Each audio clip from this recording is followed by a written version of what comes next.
chirurgie de cet après-midi et dont le sujet est le kératocone. Et donc on va commencer tout d'abord par l'étude de la topographie cornéenne par notre ami invité, le docteur Grissa de Tunis.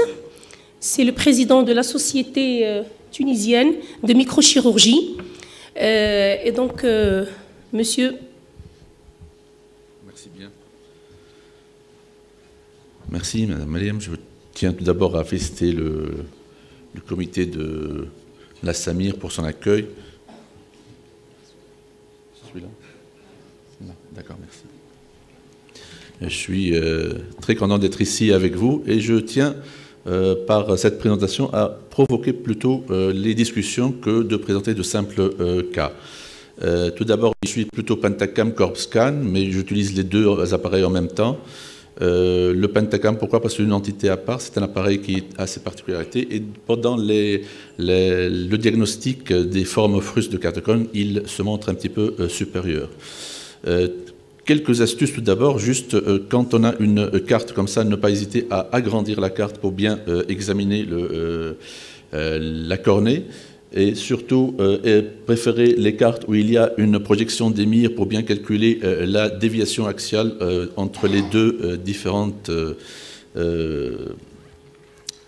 parties de la topographie cornéenne pour révéler les axes entre les deux supérieurs et inférieurs.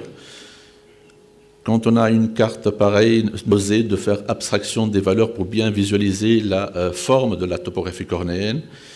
Et puis, pensez à passer de la best fit sphère, dans des cas où la cornée n'est pas très parlante, et passer du mode best fit sphère au mode torique ellipsoïde pour révéler, comme ici, une cornée avec un îlot central qui est témoin d'une cornée à risque. Pareil, devant une cornée ici inclassable, le fait de passer de la best fit sphère à la best fit torique ellipsoïde sphère, on peut effacer les irrégularités cornéennes et être le témoin du cornée normal. Ici aussi, quand on regarde le cliché Scheimpflug, on peut faire le diagnostic rapidement d'une PMD, comme dans ce cas. Alors, juste des cas, je veux provoquer la discussion de notre comité ici. Alors, c'est un patient, ici je pars crescendo dans l'âge, un enfant de 14 ans qui a la réfraction d'un astigmate.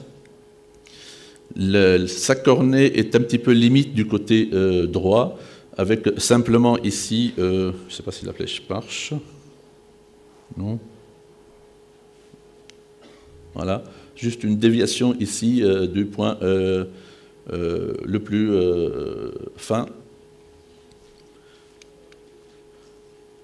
Le pentacam reste muet malgré un facteur Q quand même qui est assez élevé ici à 0,62.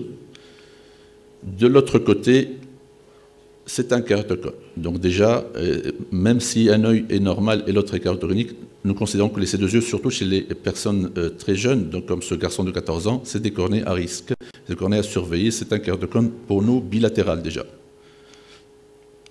Deuxième cas, c'est une dame de 31 ans qui se présente avec une réfraction très simple, un stigmatisme, myopie faible.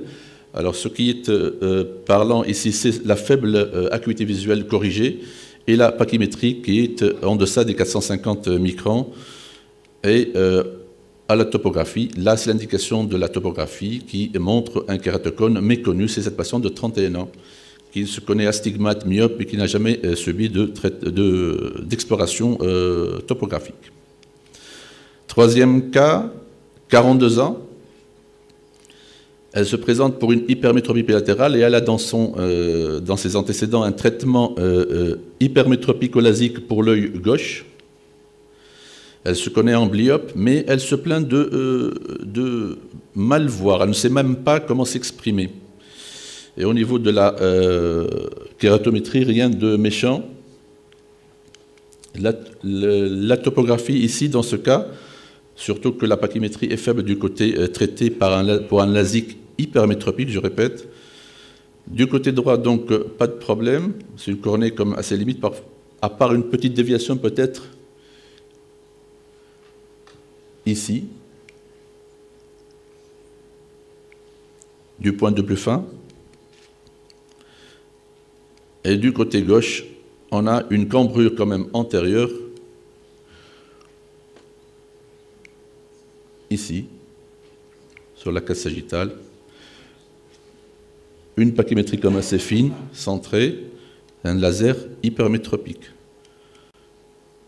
Et le pentacam parle d'un kératocone, bien que je ne sois pas très d'accord avec son diagnostic de kératocone ou d'ectasie, mais je veux comme on discute, si vous voulez bien, tout à l'heure, les cas d'hypermétropie traités par l'Asie qui développent une ectasie qui n'est pas pour nous un kératocone post-lasique. Ça, c'est la comparaison entre les deux yeux. Un problème ?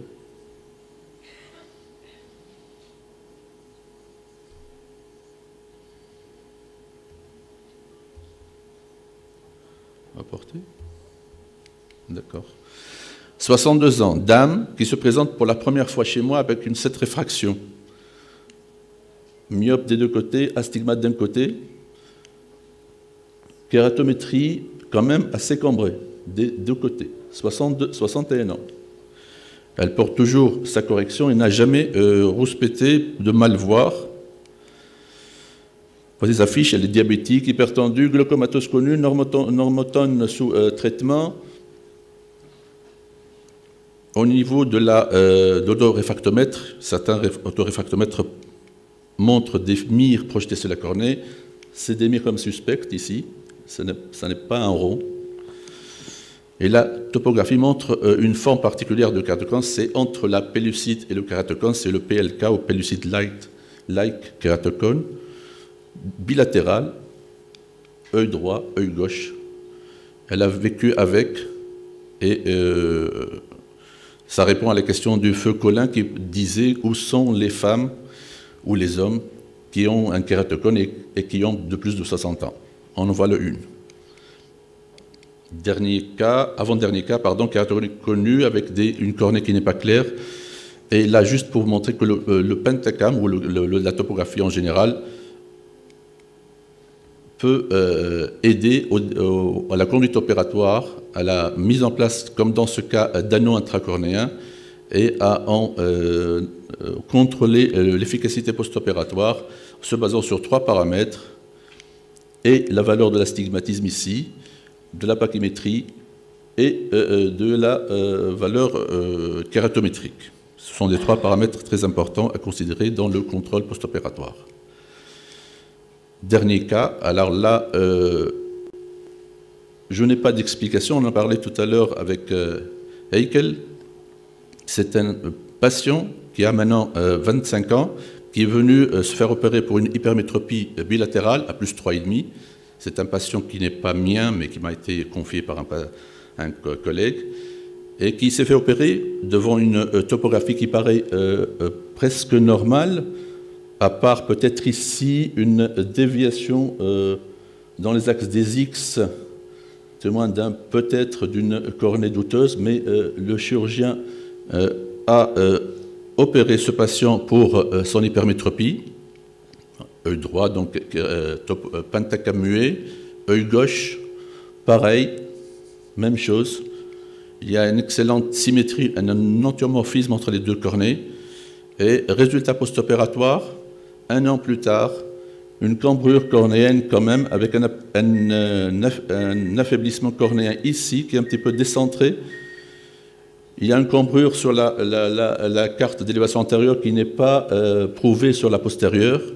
Pareil pour l'autre œil, le pentacam parle d'un kératocone ou d'ectasie ou de kératocone post-opératoire, mais je n'en suis pas sûr.